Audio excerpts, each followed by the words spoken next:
Putin claims he invaded Ukraine for national security, but Trump's latest threat reveals the real war that's been hidden in plain sight. The U.S. president's ultimatum to impose 100% tariffs on countries buying Russian oil has exposed the true nature of Putin's strategy, and it has nothing to do with Ukrainian territory. But what Putin has actually been doing for the past 3 years is waging economic warfare against the entire global system, using energy as a weapon to force worldwide dependence on Russian resources. But the scope of this economic attack goes far beyond anything most people understand, targeting the very foundations of international trade and energy security. But what makes this moment so dangerous is that Putin's economic strategy has been working, generating $192 billion annually while the world focused on military battles in Ukraine. You need to understand the real war Putin is fighting, because the economic battlefield will determine the outcome of this entire conflict.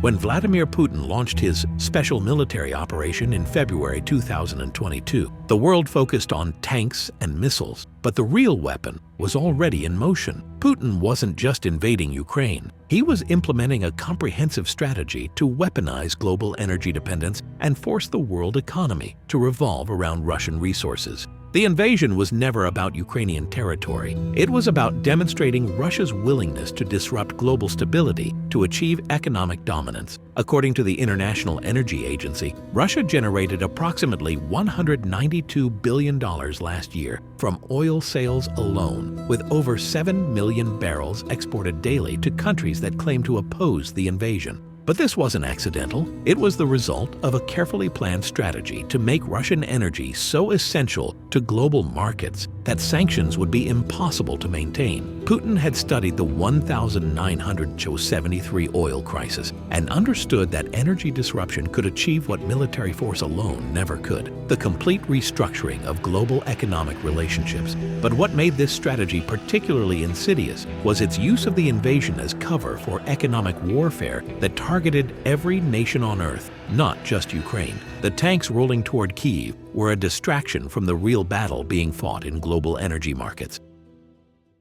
Within months of the invasion, Putin's economic strategy began showing results that revealed its true scope and sophistication. As Western nations imposed sanctions on Russian energy imports, Moscow immediately pivoted to Asian markets, with China and India dramatically increasing their purchases of discounted Russian oil. According to trade intelligence firm Kepler, Russian crude now accounts for 36% of India's oil imports and nearly 20% of China's, making Russia the top supplier to both countries. But this wasn't just market adaptation. It was the implementation of a pre-planned strategy to create new dependencies that would be even harder to break than the old ones. By offering significant discounts to Asian buyers, Putin was essentially subsidizing their economic growth while making them dependent on Russian energy for their continued prosperity. But the genius of this approach was its use of economic incentives to create political leverage. Countries that increased their Russian oil purchases weren't just buying energy, they were investing in Putin's continued success and creating domestic constituencies that would oppose any future sanctions. This strategy transformed Putin's invasion from a regional conflict into a global economic realignment that served Russian interests regardless of what happened on Ukrainian battlefields. But the true scope of Putin's economic warfare became clear when President Trump announced his ultimatum on July 17, 2025. Trump's threat to impose 100% tariffs on countries that continue buying Russian oil wasn't just about Ukraine. It was recognition that Putin had successfully weaponized global energy markets to fund his war machine while creating dependencies that made sanctions ineffective. The fact that Trump felt compelled to threaten America's largest trading partners, including China and India, revealed how successfully Putin had restructured global energy relationships to serve Russian interests. According to CNN's analysis, these secondary tariffs would target countries whose combined economies represent tens of trillions of dollars in global trade, demonstrating the massive scale of economic disruption that Putin's strategy had created. But what made Trump's threat particularly significant was its acknowledgement that traditional sanctions had failed because Putin had successfully created alternative economic relationships that were more profitable than the old ones. The $192 billion in annual oil revenues that Russia continued to generate despite 3 years of sanctions proved that Putin's economic strategy had achieved what his military strategy could not: the neutralization of Western economic pressure. This forced the West to confront an uncomfortable reality. Putin wasn't just fighting for Ukrainian territory, he was fighting for control of the global economic system itself. The devastating effectiveness of Putin's economic strategy became apparent when global oil markets failed to react significantly to Trump's threats, revealing how successfully Russia had insulated itself from Western pressure. Despite the potential for massive disruption to global energy supplies, oil prices remained relatively stable because markets understood that Putin had created alternative distribution networks that could operate independently of Western approval. China and India's initial responses to Trump's ultimatum revealed the depth of their economic integration with Russia. Chinese Foreign Ministry spokespersons dismissed American coercion, while Indian officials called energy security an overriding priority, demonstrating that Putin had successfully created economic relationships that his partners were willing to defend against American pressure. But the most telling aspect of this response was its confidence. Both countries had calculated that their Russian energy partnerships were more valuable than potential American sanctions, revealing how completely Putin had restructured global economic incentives. But this confidence wasn't misplaced. It was based on the mathematical reality that replacing 7 million barrels of Russian oil daily would require massive disruptions to global energy markets that could trigger worldwide economic instability. Putin had essentially taken the global economy hostage, using energy dependence to make his war economically profitable regardless of its military outcomes.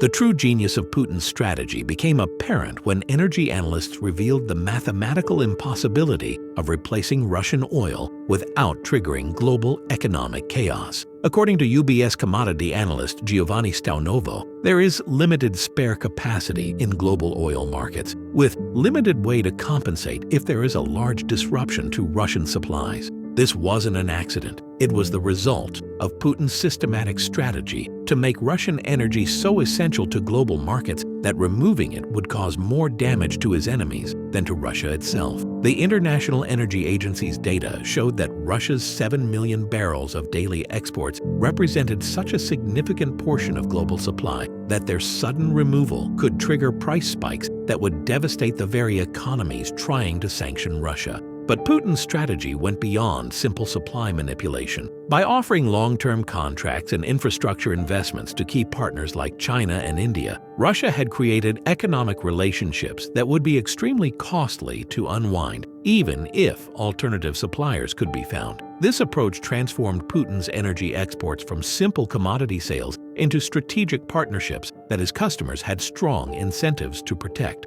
The result was a global economic structure where sanctioning Russia would cause more immediate damage to the countries imposing sanctions than to Russia itself, effectively neutralizing the West's primary tool for economic pressure.